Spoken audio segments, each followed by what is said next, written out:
the SAS. So secret, we've been chasing for 10 years the type of unprecedented access you're about to see. The unit consists of 3 squadrons of 100 men each, 2 military and 1 counter-terrorist, all of them on 24-hour standby the year round. And they're backed by another 250 men and women with access to $100 million worth of state-of-the-art hardware.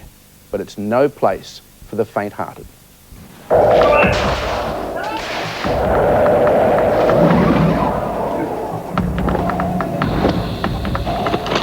I can certainly say to you that we have a force here which is comparable to the best in the world. It's certainly second to none.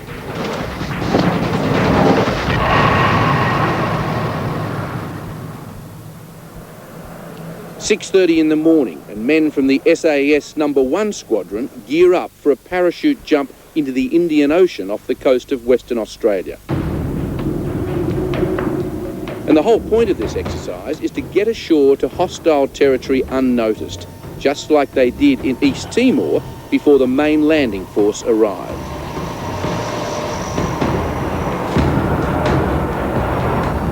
I have to be confident I can get out of this plane at night, in the middle of the ocean.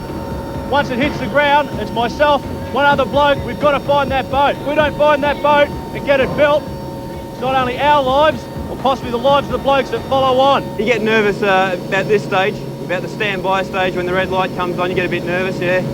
But, you know, your training sort of takes over and you're good to go. What about the white pointers? Yeah, well, you try not to think about that. No.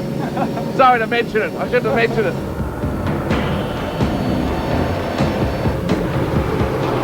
And they're flying under radar for this low altitude jump. Real low. Just 400 metres above the sea, with half-ton bundles of boats, motors, paddles, oxygen and fuel.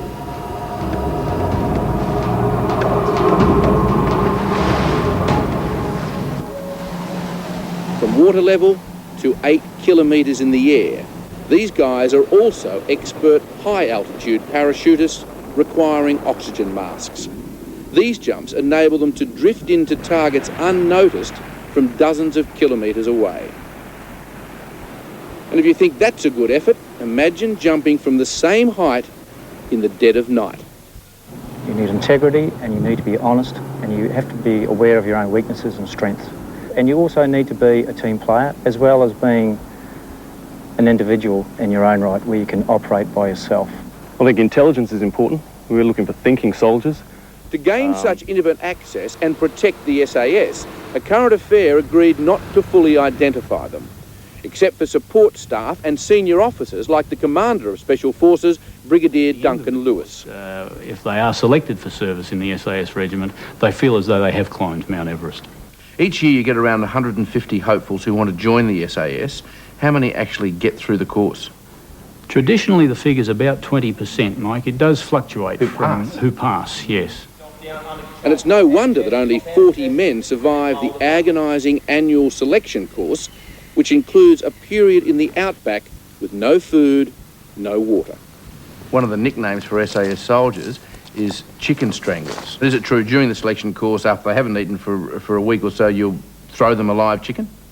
There have, on certain selection courses, that has happened. It's all part of the toughening process to make sure that the guys understand that if they're operating a long way from home in isolation, that they are not necessarily going to have the support that they would normally get as soldiers in an army, where they would be supplied with a regular supply of rations and water and so forth. It was the toughest moment in my life. There were certain times there where I had to sit down and think, well, can I keep going on with this? And the single most important thing that kept me driving myself to do it was to achieve what I wanted to achieve at the end of it.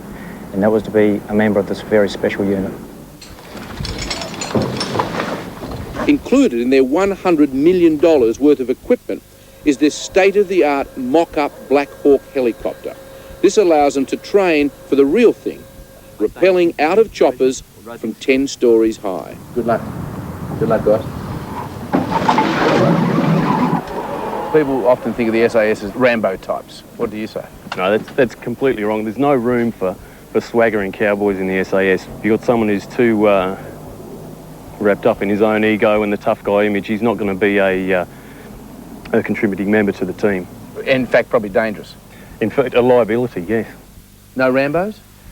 No, Lieutenant Colonel Gus Gilmore is the commanding officer of the SAS. it's those with the high intellect, those quiet professionals that are keen on seeing a job achieved that we select into this regiment. So we seek to equip them with the equally broad range of skills.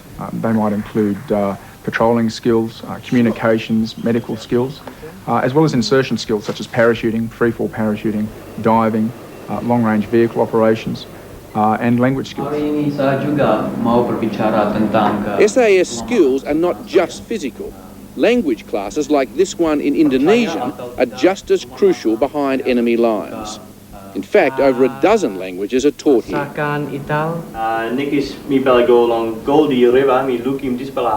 you able to say how great a role the SAS played in East Timor? It was substantial, Mike, particularly in the early days. Is it fair also to assume that the SAS would have softened up the militias before the landing force arrived? I wouldn't want to go into the detail of how that was done, Mike, but... The SAS were first on the ground in East Timor, true? Yes, I guess that would be true to say. Yeah, this is what we call, Mike, the mock-up range, where we conduct rehearsal, mock-up, live-fire aircraft assaults. One of the 3 SAS squadrons is black, or counter-terrorist. Its job is to intercept terrorists and rescue hostages in any national crisis, including those on commercial planes. Configure the aircraft, whether it's dual aisle or single aisle, for a wide-bodied or a small aircraft. We can seat up to 200 people. There's a tremendous spin-off actually from counter-terrorism. It places individuals in a very quick decision, chaotic environment. Those skills that they achieve through that training then come across into the other types of operations that we need to be able to conduct. What we're going to conduct here is a simulated hostage rescue. In these 2 rooms, somewhere, there is 2 hostages, we don't know where. You'll be one of them. So before we start, I'd like you to put on the protective vest, which will ensure that your life is not put in any danger, as we're going to be using live ammunition for this practice. Practice in this 360-degree indoor shooting range. An entire 2-storey building designed specifically for hostage rescue. One of a kind in the world. It's called the room floor combat range, and we can fire live ammunition on both floors and conduct all our drills and training as real as we possibly can without actually doing it for real. And always with live ammo? Always live ammo. Ready?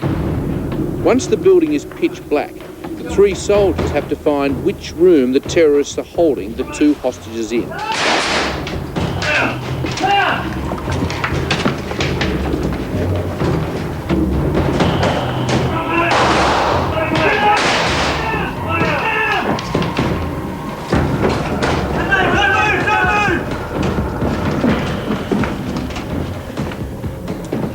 One of the scariest things is just waiting in the dark, waiting for the guys to come through the door. You don't know what's happening, you can't see a thing, and all the time you know that they're using live ammunition.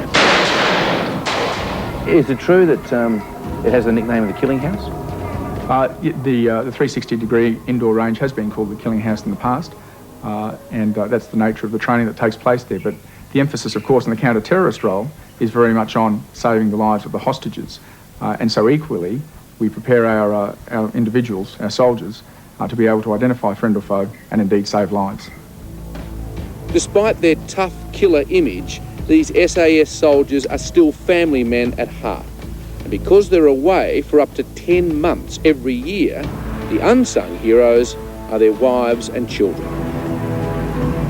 Families are a huge dimension of this business, Mike, and I wouldn't want to underestimate or under-exaggerate the role that families play. And I can speak from personal experience here. My own wife has lived in 21 houses over the years, and so the ability of the wives and spouses to put up with absences always amazes me. They really are the most resilient of all our soldiers. And since its formation in 1957, Australia's SAS has lost 41 soldiers in combat and peacetime operations, 15 of them tragically in the 1996 Black Hawk helicopter disaster. After the break,